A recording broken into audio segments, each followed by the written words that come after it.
po ng March 20 to May 7. Ano po? Ano tayo?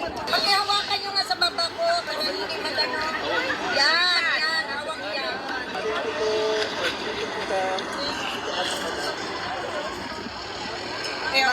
Black propaganda by people who are against. Yeah, and you guys support Mr. Duterte, Yes, right? because he is the best president I will ever. Okay, okay. Up to you. Yeah. But In the Philippines, we are allowed to walk at night. What's going on in the Philippines? There's so many people around here. Does it bother you as a local resident? not at all. Not at Yes. all. Not at all. He- They she should likes. demonstrate. Okay.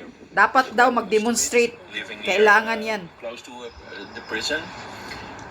So every now and then there are demonstrations or manifestations, and well, people behave usually. So it's not really bothering me. Okay. Is this the see? first time though that Not you've really seen this amount of bothering the people mga here come, residents like, dyan. every day almost? This is new that it's every day. Yeah, for a every longer day. period. And it's the first time it's on this side, so we notice it more than we are used to it. Good afternoon, attorney. Can we ask a few questions from you? Just before you... Habol-habulin just a niyo few. talaga yan. First Yes. lawyer ni PRRD Yeah. na si Nicolas. For former President Duterte to have his case dismissed on a jurisdictional issue before the confirmation hearing in September. Once again, it's the judges who decide when to hear that argument. Obviously, I would like it to be heard first of all. I believe that there are compelling arguments, and I will seek to persuade the judges, but the people who decide at the end of the day are the judges themselves. It's not my job to presume anything here. I believe that there is a strong argument for the lack of ability to exercise jurisdiction given the Philippines' withdrawal from the Rome Statute. I hope that the judges will accept my submission. They might decide, obviously, that they don't want to hear it at the earlier stages. They might want to combine it with the confirmation hearing itself. I hope that will not happen, but once again, it's not my position now to presume anything. I just make my submissions in court, and the judges will decide. What I would say is that the jurisdictional arguments are arguments which have been bandied about for many years now. They've been considered by the Supreme Court in the Philippines. They've even been considered by the International Criminal Court. These are still valid, live arguments, and they will be argued in court at the right time. The former president is made aware of the huge demonstration of support and love on his 80th birthday. I know that it touched him deeply, and he thanks all his supporters for that. I also want to say something regarding the supporters. Obviously, it's always welcome that there are supporters, but politics to one side and the judicial process to another side. And the family want me to convey a message that the judicial process must be respected. Every case at the International Criminal Court is always a highly charged case from a political point of view. There are participants in that process. There's the prosecution, there's the defense, and also there are the victims. The victims' counsels will make their submissions in court. Their right to make those submissions must be respected. So I ask everybody to bear that in mind. All the supporters who have demonstrated this huge expression of love, they should also bear that in mind as well. How is he? Health-wise and physically and emotionally? Well, as I said, he's in good spirits, and I will keep on saying that because he is in good spirits. He's in good Obviously, spirit. he's 80 years old,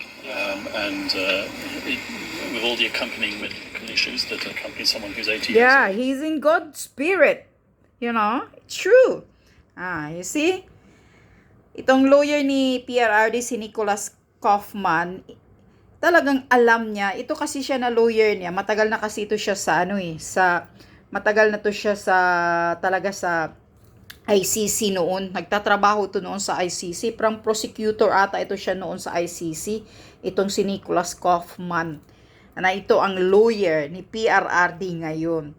Kaya baka magugulat ang mga bangag na gobyerno, malapit na po makauwi si PRRD dahil talagang ini-insist niya na walang ICC jurisdiction ang Pilipinas. At pangalawa is illegal ang talagang paghatid kay PRRD dyan sa ICC.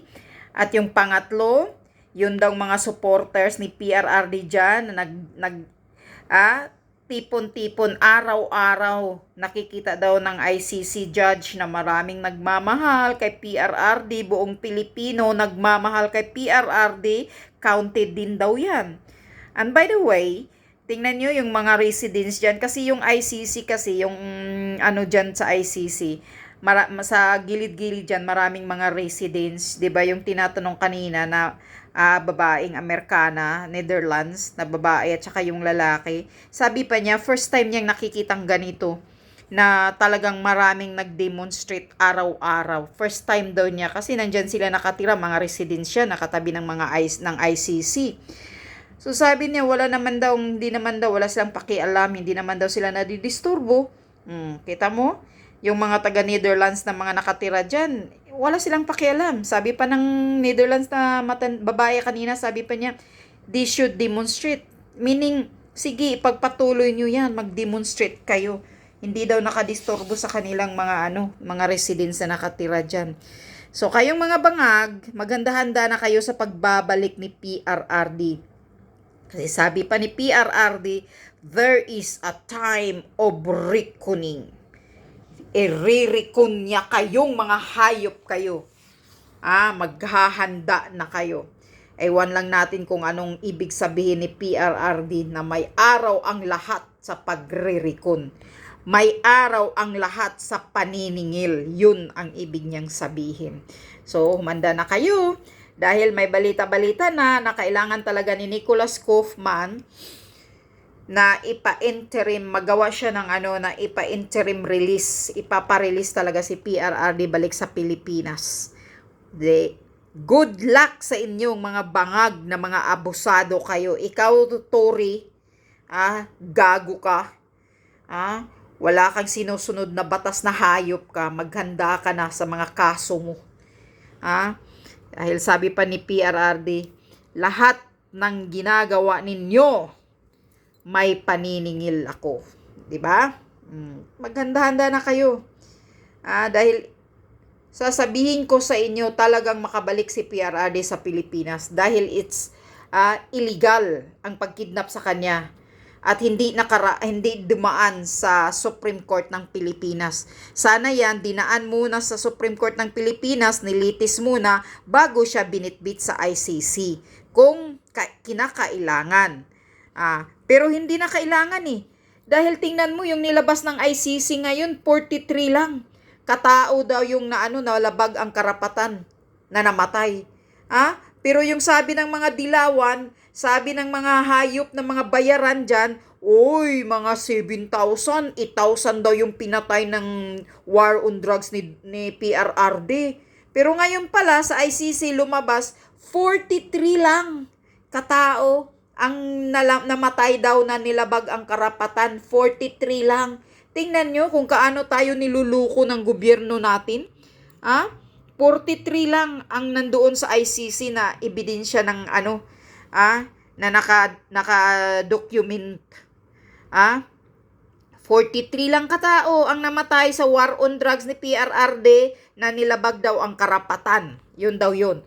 Pero sa Pilipinas, sabi lalo na yung mga rebuilding mga NPE na nagrarally dyan ng mga leftist, lalo na yung bunganga ni Franz Castro, na Makabayan Act teachers, kung ano yung mga hayop na mga ak-ak na mga supporters ng mga rebuilding, terorista, anong sabi? 7,000, 8,000, lalo na itong si Saba na Dilima.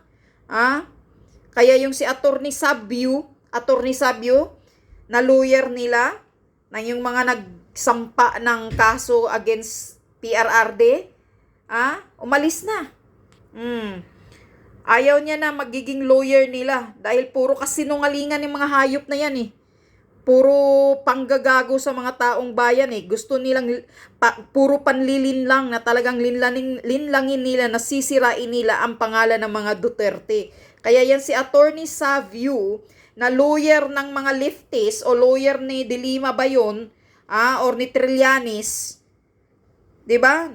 Nagpa-interview siya, umalis na siya dahil nakikita niya puro politika. Politika lang pala itong ginagawa nilang pagsampa dito, pagsira sa Duterte kay PRRD.